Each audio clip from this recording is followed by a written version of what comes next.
Not only has he been fully vulnerable and open about his struggles with addiction, not only has he been nominated for his phenomenal creative work, not only has he made us laugh, he has also been fully open about his sexual abuse. That's the story of today's guest. Stay tuned.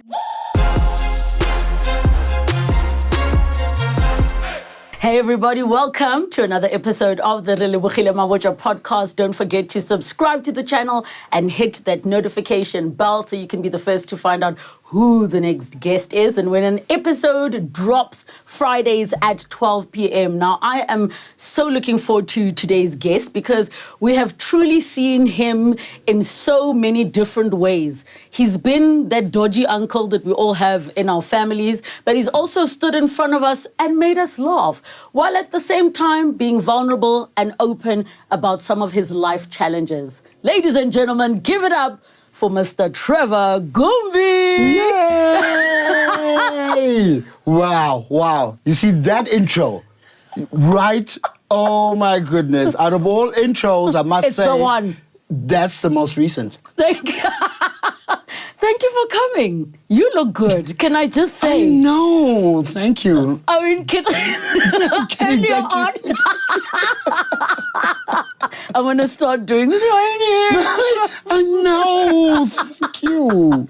I have to find out. Yeah.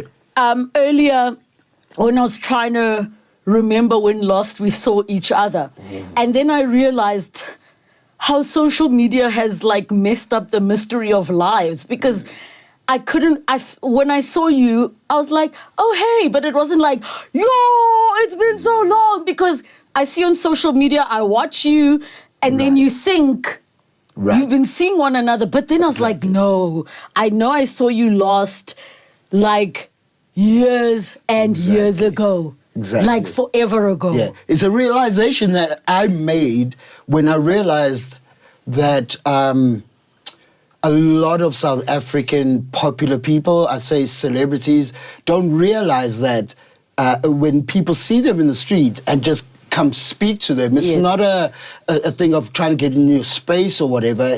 The people are so familiar with you in their space, you know? Your voice is on every advert in their cars. You're on their TVs in their lounge, you know what I mean? So you got to have patience with people in the street when they're like, you know, because they think, oh, I just saw you just now. You just made me laugh on TikTok. You know what I mean? I mean, I don't know if it's ever happened to you where somebody greets you. Now, I never assume that a person's greeting me because they recognize me unless they say my name, right? I sometimes think, do I know this person? Should I remember? Are they familiar? Does that happen to you? Well, I don't feel bad about it. I greet whoever is greeting me with whichever name they greet me with. And I take that with so much pride. I don't when somebody goes, Gideon, I don't be like, hey, it's Trevor. You know, I'm like, Trevor. You know what I mean? Because they identify me with that character because I played it that well in their minds. You know what I mean? And then some people just genuinely don't know my name. And then they're just like, hey, Thomas Gumbi. I've had that a lot. Hey, Thomas Gumbi. Listen, I actually remember a conversation that we were having. Ooh, was it intimate? Should we? Should the cameras stop rolling? But I recall that, I mean, this must have been more than a decade ago. I know we were at Sun City, and I know it was in the evening. We were at the Valley of Waves. It was some celebrity something party. But at the time, your ex-wife was there as well, and you were sharing with me. We sat for long. We were having a conversation about your sobriety at the time. Now, my timelines could be off because brain fog, 40, postpartum. I know he's 5, but postpartum. He's he's 31. Mariah is postpartum. I think I'm going to do that even when my child is 43. Hi, postpartum. At his wedding. Njoba nimbona lana. Mina. Shawai postpartum. 25 years. I'm going to so do that. 7 hours in labor. Okay, so wait, back to the chat. We're sitting there And obviously drinks are flowing. And you were sharing, I was sharing with you what I knew. No, not a room. Oh. We were at the beach, as in Sun City Beach. And you were talking to me about how you deal with being around alcohol in sobriety. Ooh. And you were also sharing with me about, I don't remember if you were talking about what you were doing for weight loss or something around health. But the reason the conversation stuck out to me is because all the info that I have to addiction and from experience in my personal life with people around me, we were just going knee deep into the fact that, especially us as Black communities, that addiction can be so misunderstood. Yeah. And on the one hand, we get it because of it becomes the family and the loved one's disease as well. But at the same time, how you were just so taking responsibility. And your ex-wife at the time, you were telling me like how it is so imperative that whoever you are with is walking that journey with you. I'll never forget that conversation that we have. Now, I don't know if you remember it or not, and maybe it's to your advantage that if you don't remember someone, you're like, well, I'm an addict. Well, you know, a friend of your wagon. Happy. No, I do remember those times. Yes. And Lucille was a huge help in that time, right? Because I went to the extent of never having access to money. I had no cash on me. I had no cards on me. They were kept by her. Yes. So it was that. I couldn't trust myself, and I needed for her to trust me in order for my kids to trust me. Yeah? So, and I was taking accountability because there was nobody else to blame for my addiction. You know what I mean? You said something so powerful. Oh, and I need us to unpack that a little bit. You say, I didn't have access to money because I needed her to trust me. So as in, you control the money. That way you know that I can't go buy anything. Yeah. But you needed her to trust you so the kids can trust you. Why was it important? Or why is it that the kids will trust you if your then wife trusted you? Yeah, because I messed up and left them with her to lead and her to raise, you know? And I let go of my responsibility. And for me to gain access to them again, I needed to prove myself worthy as a father. And I desperately needed them to trust me because I needed a relationship with my kids and like my father, you know? Sure. And respect to Lucille for putting those boundaries in place, because I've heard so many people, siblings of addicts, children of addicts, who will feel like the other people in the household didn't create certain boundaries to protect them. Yeah.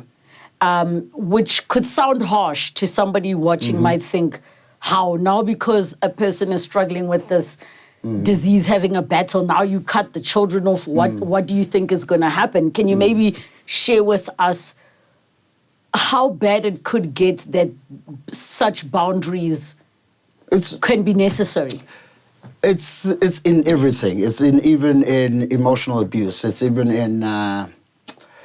It's how you raise your kids and what you surround them with. So an addict is a person who's quite manipulative. And those kind of traits can rub off on a kid who is a sponge, basically. They're learning how to manipulate for their good. They're learning how to be a narcissist. Until you deal with yourself and know what's wrong with you and why you need this addiction as a crutch, you know? You don't want to infect people with your low vibration.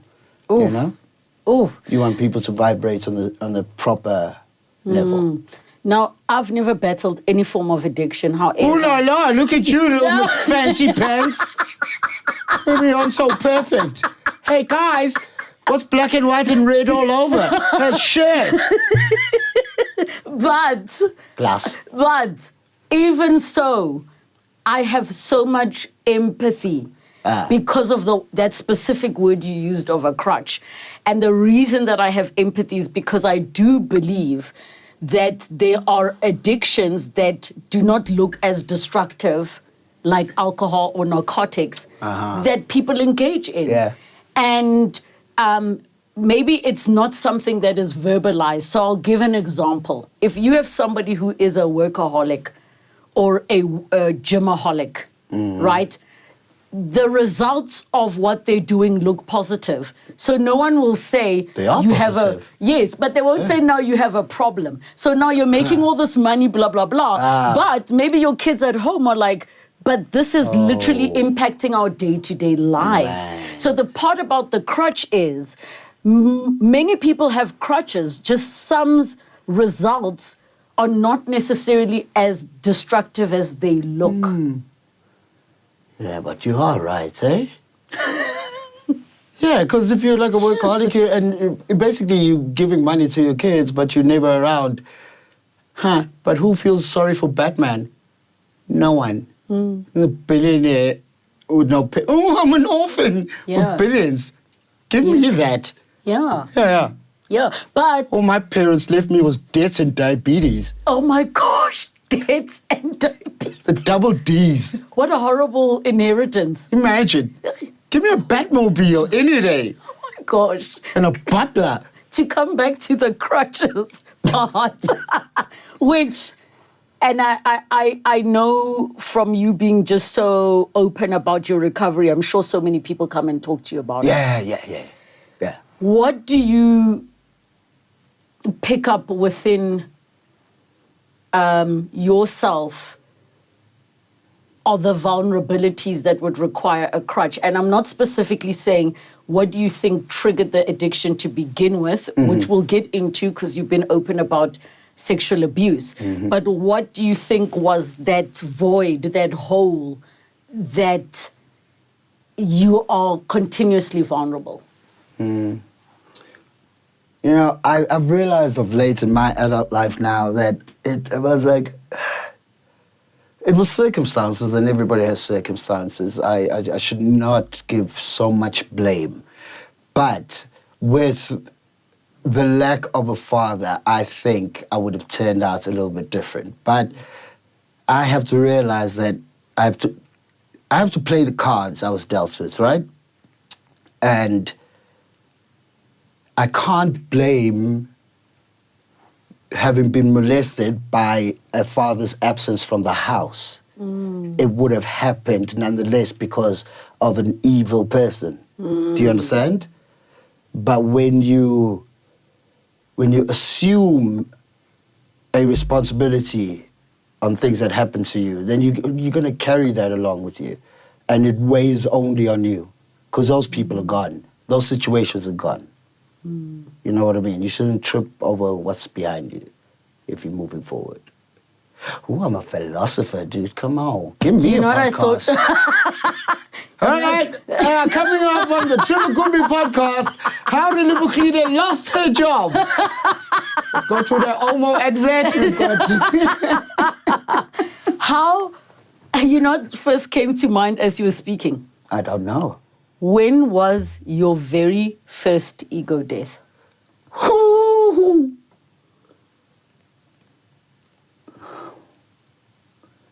And I mean the proper one. Oh, man. You know what I'm talking about. Dog. Oof.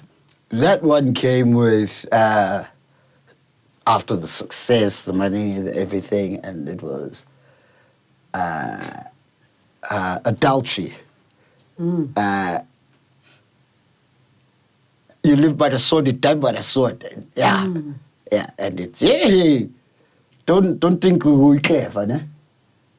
Yeah, that can shift you. That can really shift you, and it's not on any specific person, but that's a traumatic thing to go through. You know, when you don't think about careers, ego in going bankrupt. I went bankrupt at a very early age. I think.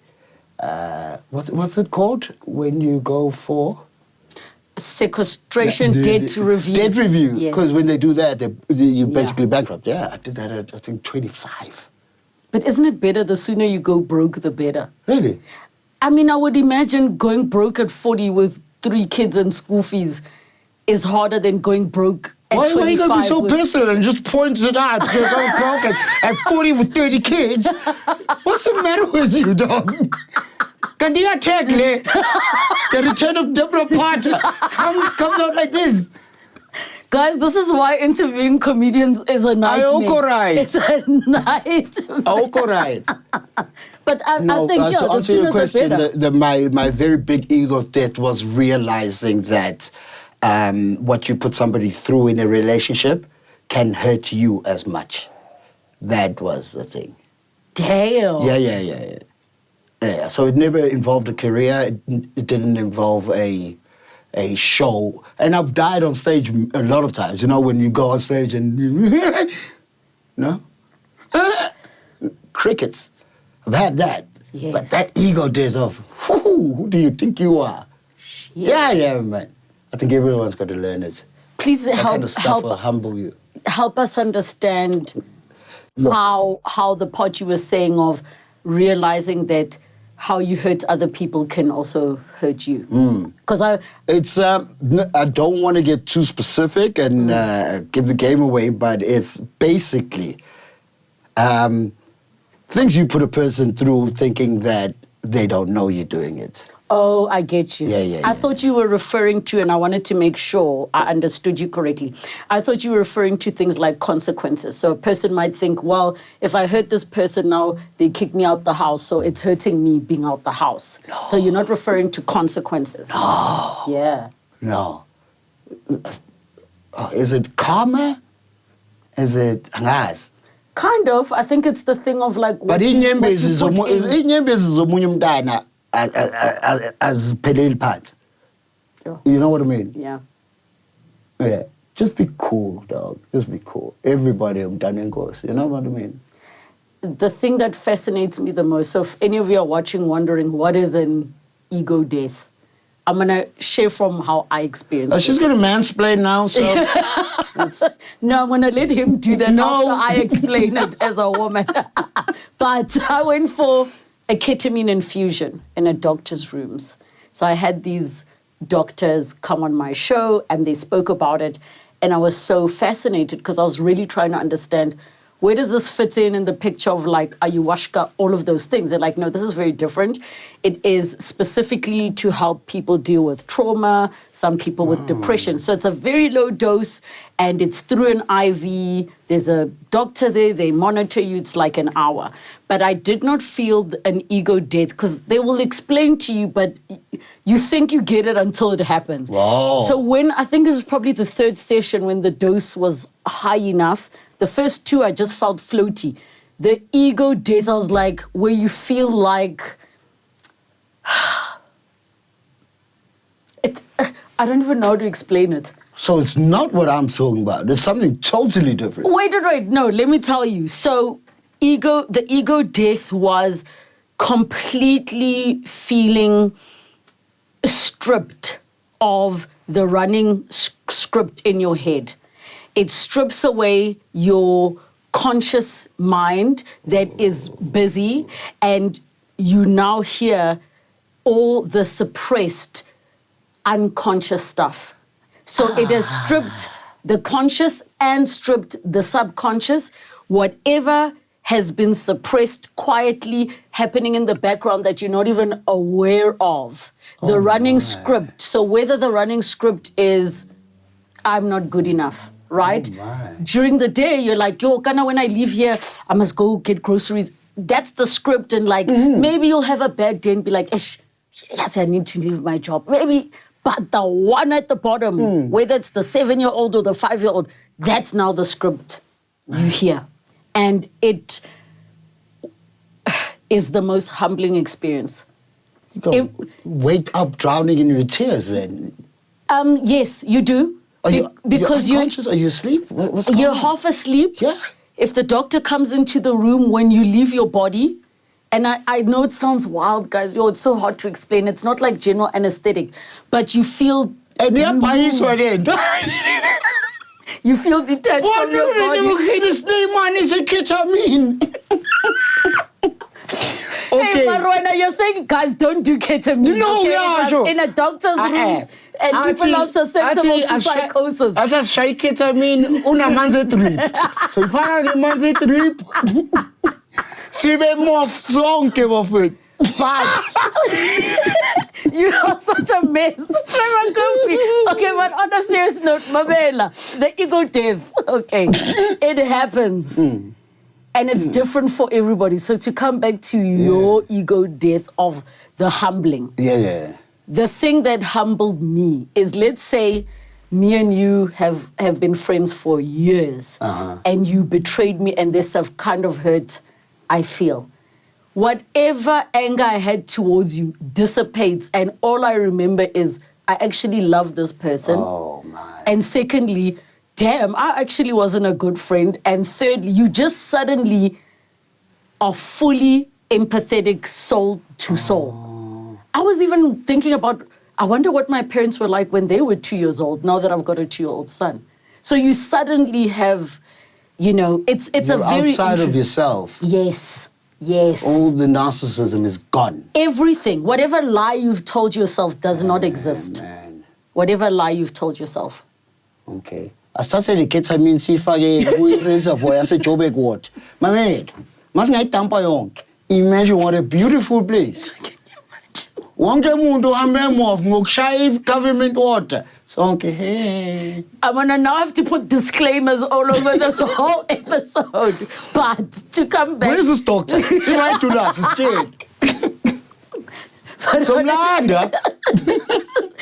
But the reason I specifically was thinking about that is because I know for many people that have gone through 12 steps and gone through that struggle, it does reach that very humbling moment where you are stripped of anything. Doesn't matter how rich you are, doesn't matter how you are left as the bare...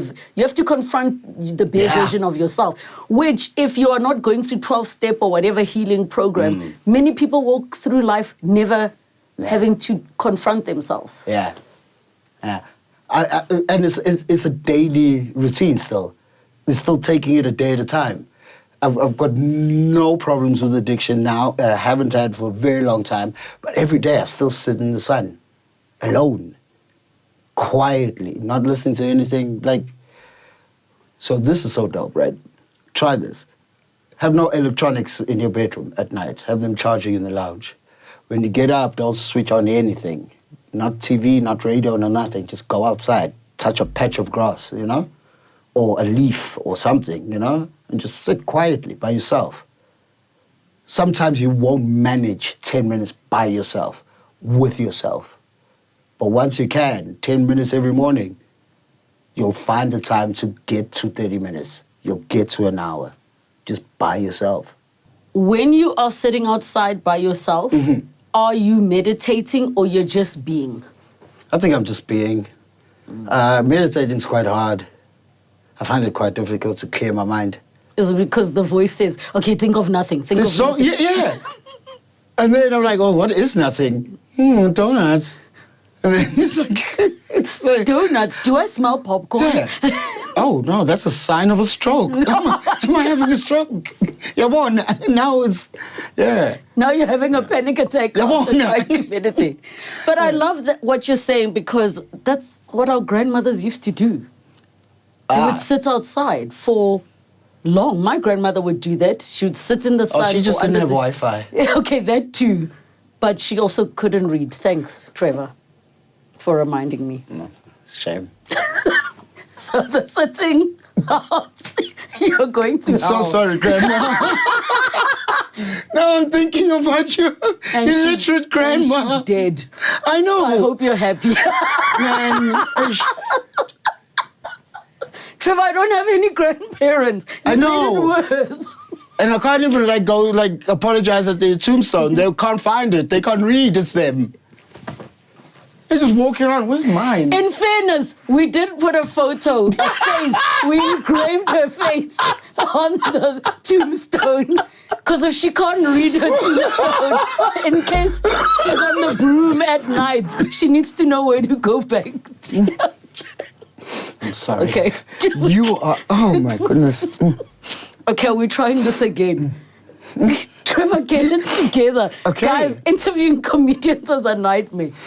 You are so funny. You're hilarious. Oh my goodness.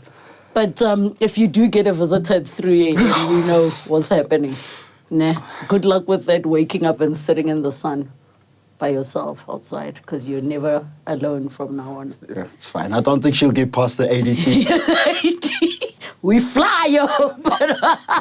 Oh, your vendor. No. Oh, my bad. Listen, I'm sorry. Mamela. Okay, I have to ask, for people that don't know your journey with addiction, which came first? And the reason I'm asking it specifically like this is because some people don't get addicted all at once. Some only do alcohol, others only do specific narcotics. And I know throughout your journey, you've shared like, hey, I'm this many days sober or this many days. But I noticed that the timeline of narcotics and alcohol was not the same. So maybe take us through that journey, because those nuances, I think many people don't understand. So I had checked myself into rehab 3 times for cocaine and heroin use. So that was what you started? Yeah. Okay. So my drug of choice was cocaine. Yes. And I needed to get clean off of cocaine. The liquor was just a subsequent cause of that, of the cocaine, because of the lifestyle that I got accustomed to with the cocaine. Because cocaine makes your synapses fire so rapidly, you're quite awake and alert and fidgety, and then you mix alcohol with that, which is a natural depressant. It equals you out, and then it's the cigarettes, and it's a balancing game throughout the whole day. And then when your serotonin is all done, that's when you go through a downer where you're depressed and, you know, you're waiting for the chemicals in your body to come back up again, you know? So what I battled with was an addiction to cocaine. I got you. That I got clean of, and then liquor became a crutch, and I was drinking more heavily. Then I had to cut that down, you know? Then I had to stop. And then I went back to drinking on and off, and then I've stopped because of health reasons. Yeah.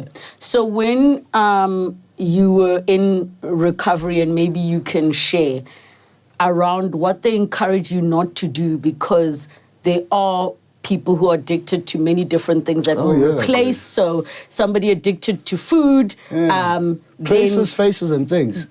Goes through the weight loss and does the surgery, and now they're an alcoholic. Maybe share with us how, what they say to you in recovery about why they advise. It doesn't matter if that was your choice. Don't do anything else. Yeah, it's places, faces, and things. You know, when you come out of rehab, don't go to the same places you went to. Don't hang out with the same people you hung out with. You know, don't do the same things. You know, and there's another one that people don't really talk about, but that's 13th stepping. So, so you guys got to go back and watch Sober Companion. That's a TV show that I produced. Yeah. It's about mine and Tiffany Babazona's sisters' lives. It was on Netflix and SABC3. Watch that. So the 12-step program has something called a 13th step. It's a very unofficial thing where it's like you 13th step by having a crutch such as gym, you know, then you're just working out at gym. Like you said earlier in our conversation, where you work out so much and it doesn't look like it's a bad thing, you know, or you 13th stepping, I'm going to be the richest person in my hood. Then you chase that at the detriment of something else in your life. You know, so there's those things. You've got to watch out. You've got to change your life because you've decided that you want to stop this thing. So therefore, your entire life needs to change. Did you have to cut out people that you still need to interact with due to the nature of maybe your work or industry colleagues, because they were part of a life you needed to let go of, but you still are forced to interact with them? Nah. Really? Not many people. Yeah. I had a different circle of people. You got to realize that I didn't start drugs when I got into entertainment. I was working in a call center when I first experienced cocaine. It's not an industry associated thing. And that's what I try to get into people that, guys, there's a lot of people suffering in the law industry. There's a lot of people suffering in politics. You know what I mean? Don't think about it as it's a certain type of people problem. It's not. You know, it's right under your noses. Nursery school teachers, you know. I'm not pointing fingers. I'm just saying it's everywhere. Who introduced you to cocaine? There you go. I wouldn't die by us. Yeah. And I know you were. Hey, and I know you were. Deborah Petter. Man, it was a friend of mine that I worked with in the call center, and you got to remember, call centers are also quite competitive. You know, there's a small basic salary, and then your commission is huge. Yeah, I was rich. Really? Like, I used to get like 900 Rand every Friday morning. You have no idea. Dude, $500.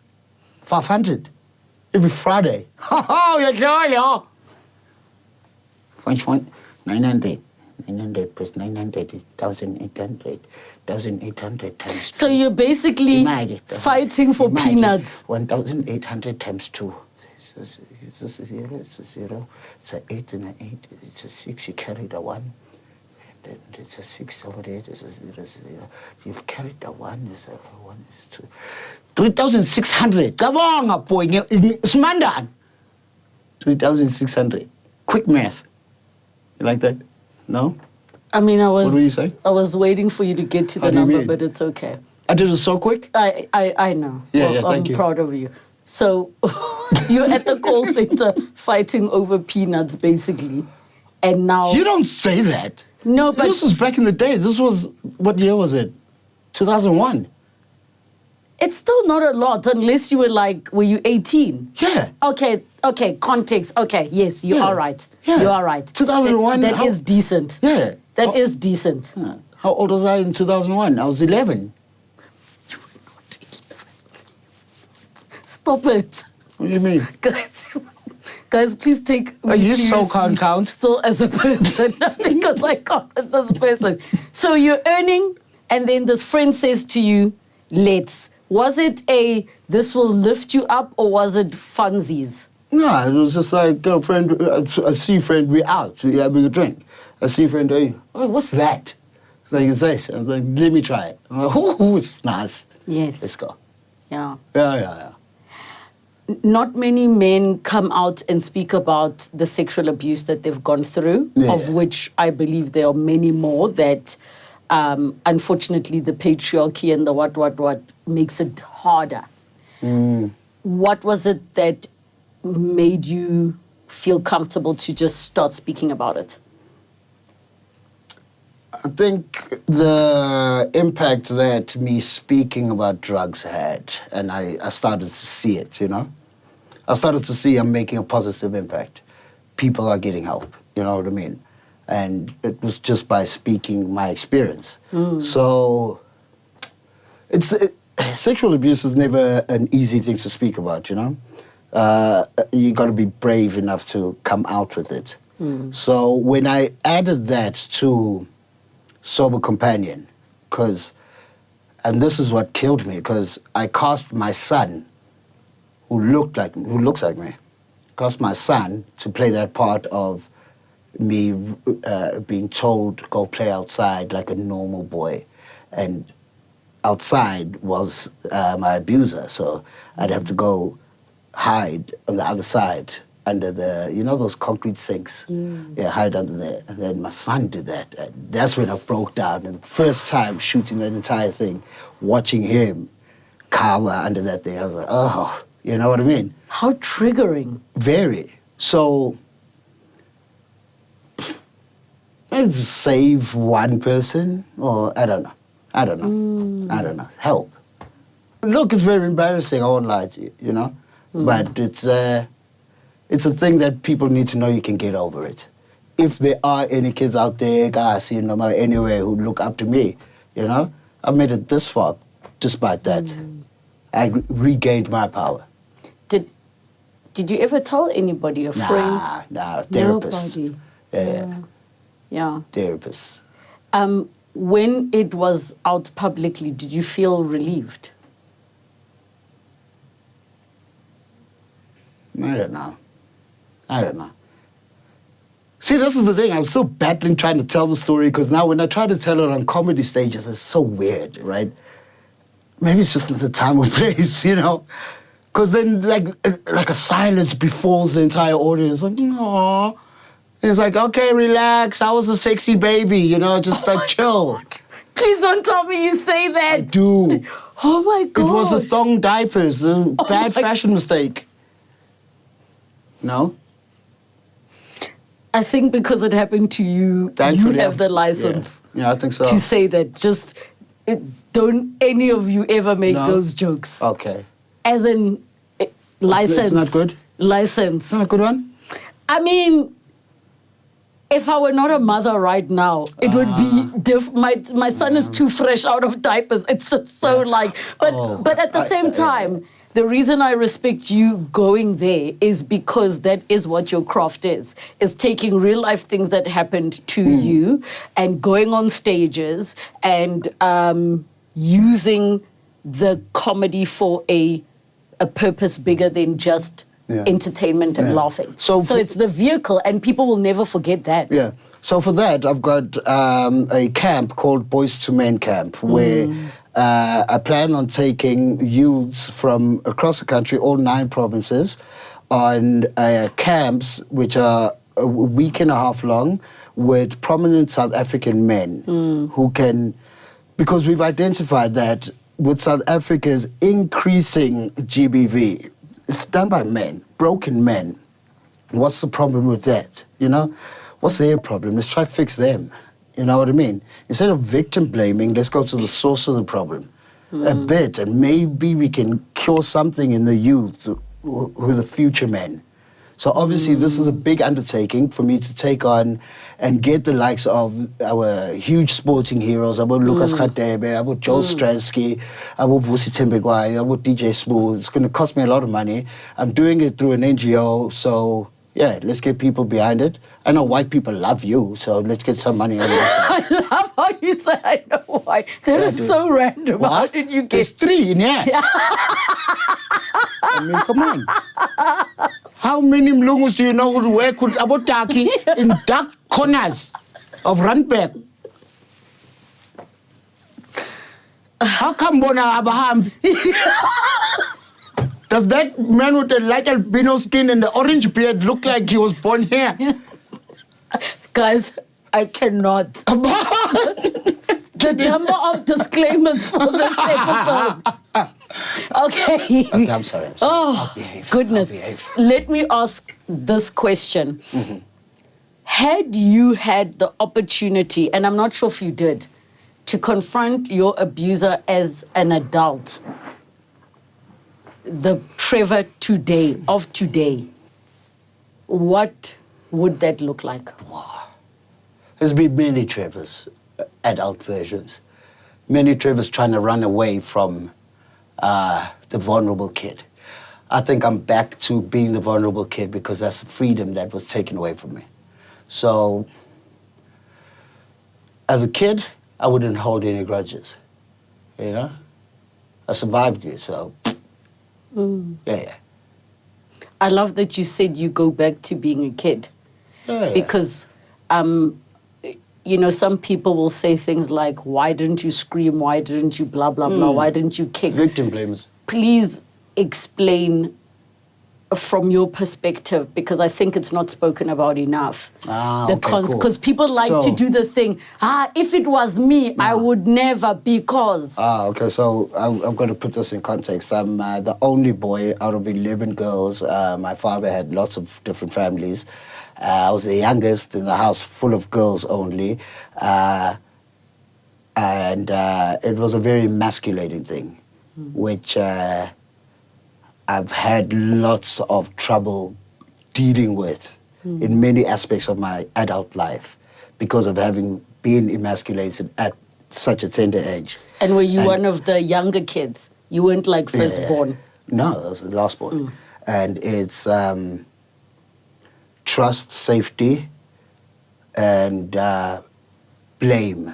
You know, I feel like I've spent a lot of my life blaming, and that's such a useless thing, you know, because I blamed my dad for not being around, like, oh, I can't fucking screw a table together. Oh, I can't fix a car. Not many dudes can, you know what I mean? Yeah. You've got other strengths, you know what I mean? So it's just like taking accountability for what you had control over and not blaming yourself for anything you had no control over. Yeah. And I think also recognizing that within every adult, no matter how confident or strong they look, assuming that they went through some kind of trauma as a child. Of course. Whenever you're confronting it, you are a vulnerable kid. And even if your abuser was some old man with dementia, whatever, you could still freeze and just... Yeah, that person is the scariest person to you. You could be 7 foot tall, built like a rugby player, but that frail old person is the strongest, most evil thing in your life. The stuff of nightmares. It makes no logic to other people looking in. You know what I mean? So we have to discuss these kind of things in our communities. Much like mental illness. In our communities, it's just like bipolar. Oh, you're not. Depression. Why would depressed? You know? You know what I mean? You don't understand. Depression is like chemicals in you. You know, you're missing chemicals in you. You can get help for that. You can be okay. How do you think the drug use changed you? Like, and I know you can't necessarily say, well, neurologically, I'm seeing this and blah, blah, blah. I possibly can. I'm very intelligent. Okay. Yeah. Do tell. Extremely high IQ. So, anyway, why it leads to depression is because now you are using your gland, which secretes serotonin in a normal person's body at a normal space of time.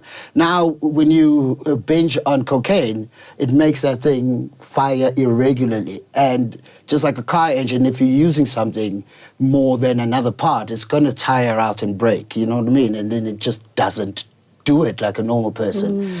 That's where now the antidepressants come in, just to level you out and stuff. So it does do long-term damage. And I actually... Next question. I actually hadn't realized that it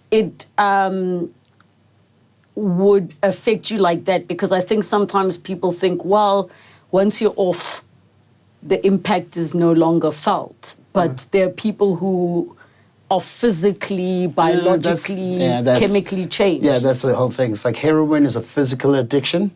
So the guys that were in my rehab, you could like see them going through actual physical pain in withdrawal. But cocaine is more of a mental thing. It's how it made you feel. It's not like I don't physically need it, you know? It's how it made me feel here and here. Which do you think was harder for you to battle, this? Oh, I don't know, bro. Or the other one? It was all a battle, doggy. Nah. They're all wolves. They're all as powerful. What do you tell your kids about your journey? Because, I mean, they've seen stuff, but don't necessarily So they know it. all of No, they know all of it, bro. I've been very honest with them, man. Yeah. Like right now, the two of them, Jamie and Jody, are in Bali, just like tearing it up. Before that, Jamie was in Ibiza, like the drug capital of the world. So he did whatever he's going to do, or he didn't, you know? But I've told him what I went through. So now he's got an informed decision. Yes. And he saw the impact. That's all you can do. Give an informed decision. I loved how you and Lucille just spoke publicly about your divorce and... Why now? She's stupid, man. She produced the show. Do you know that? Yes. You saw her on the flyer? Yes. How's co-parenting?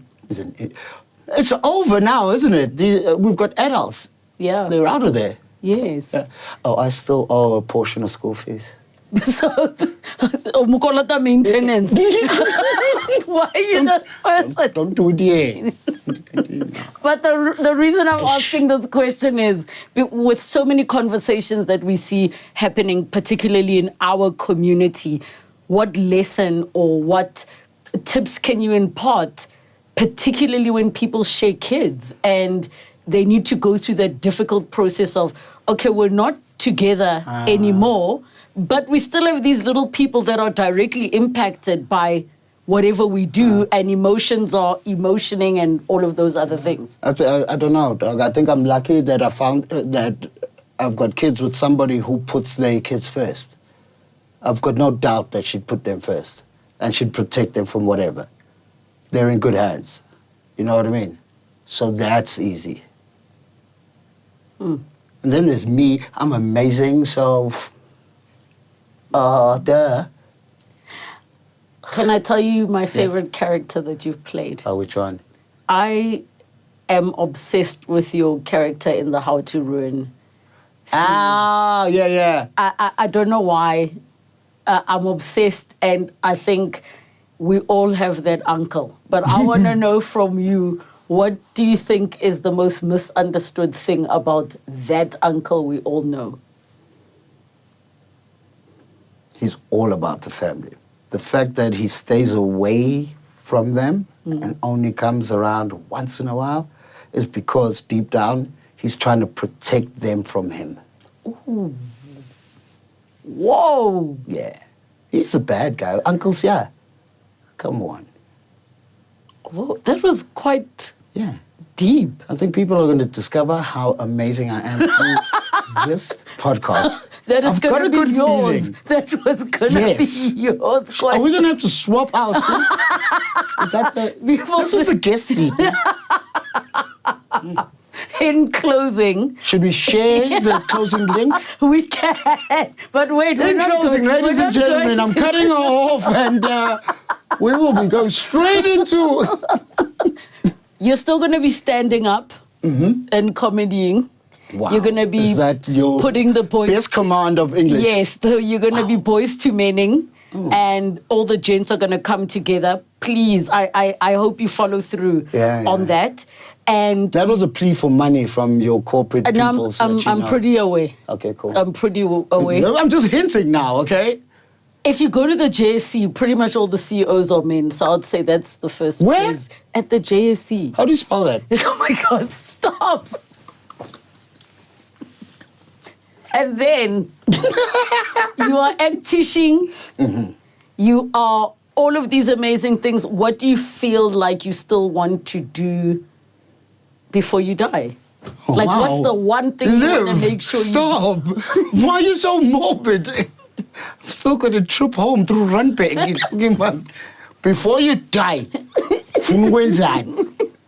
Stop it. There's so much life to live. I don't know, and it's that's what's exciting. That's how you know you're living. You don't know what tomorrow's going to bring, you know? But you're going to get through it. You've survived 100% of your bad days. There's only good stuff ahead. Yeah. Is your craft getting better the older you get? Of course. I'm like a fine wine. Yeah, I'm so impressive, you know. But what my greatest trait is? Yes. How humble I am. Okay, on a very serious note, he actually is very humble. He is. Just so you know, he personally went to every single person, greeted them by hand, and what... They white. Wanted to make sure they're not armed. Guys, I'm going to need to turn the cameras to the room one of these days. I can't thank you enough for coming, and I'm just so grateful that you show what vulnerability and authenticity, not in the buzzword like how everybody talks about it in marketing, advertising, and digital. Like, you're just doing it. Yeah. You are not holding back. You're confronting. The fact that you will be like, okay, here I am, I'm sober again, and okay, again, I'm sober. Again, Buffett. Like, the respect I have for you. the respect I have for you. Please. Fall down 5 times, get up 6 out there. I think the uncle needs a spin-off. Yes. Bent Onion Productions. Get Netflix. Go straight to Netflix. Oh, come now you're producer. Yeah. Aye. Ndaba yini Bent Onion. Sikhuluma nabo konke base Netflix yethini. Mamela Netflix sifuna spin-offs Uncle Fear. Ushi producer boy. Wabunila masamaz. Oh, you know. Why were you the first to be voted out on Masked Singer? Oh, because I'm amazing. What did you sing? Dalama Pants. That's not singing. Is that singing? No, but you would come out first. You've got one of the most recognizable voices. I know. Very recognizable. Yeah. And we hear you all the time, and just thank you, man. Every day, like every hour. I'm everywhere. I really hear you all the time. It's a lot. I'm like a rash. That I can't get. You're eczema, actually. You're not even a rash. You're eczema. Thank you. I need cortisone cream. So, as we close our joint closing link. Yeah, sure. Thank you so much for joining us. As your link to all the ketamine in Sandton. Oh my God. Actually, can I surprise you with something? Ketamine? No. I thought this is a weird Oprah thing. Look under your chairs. There's a gram of cocaine in a bottle of 3 ships. You guys, you're the disclaimers on this show. Okay, we do cards. They're soul cards. Oh, okay. Uvula school samatais. Yes. Okay, sure. China. So all you're going to do, pick any card that you're drawn to. Don't look at it. You're going to give it to me. How am I drawn to it if I can't look at it? You just will know. Your fingers already, whatever, whichever. Just go wherever. Okay. You got it? Uh-huh. All right. Why are you taking it? All right. I didn't look at it. Are you ready? For? I like this. What's your proudest achievement? My children's. No, just that's it. Just my kids. They're an achievement. I'm living vicariously through them. In Ibiza. Yeah. What's that? What's your proudest achievement? And well done, you got the answer right. What do you mean? I love how you're saying what do you mean. The answer is my children's. There's an answer on the card. No, there isn't. What are you doing? How's this a game? I'm messing with you. This is the dumbest game ever. What's the prize? You're getting a podcast. It's yours. I signed a disclaimer saying which I can't get any money from this. What do you mean? Hey. Trevor Gumbi. I came here for free. Thank you. And including catering, Lapani. Labo konko bathama eat some more. Whose parties are this? They gave me a black coffee. Thank you so much for tuning in. Subscribe, notification bell. I'm going to put a link below so that you guys can easily find the Sober Companion and make sure that you get within the understanding for the awareness. Those of you that want to support what Trevor's doing, get in touch with him and his team. We'll also do the Boys to Men thing, a link to that. I'll provide that. And also my charity, the Trevor Gumbi Children's Fund. Yes. It goes directly to my kids' school fees and clothing. Do not send that money he owes his ex-wife. I'll just child support. I'll just show my Capitec card. That was so wrong. Guys, subscribe, notification bell, comment down below Just who you want to see. Deposit. I was going to say ask questions for Trevor, but don't. Deposit into the Trevor Gumbi Children's Fund, Capitec number 151077. I'm out. Bye. 9250. Finally, she's gone. I can officially take over. Welcome to the Trevor Gumbi podcast.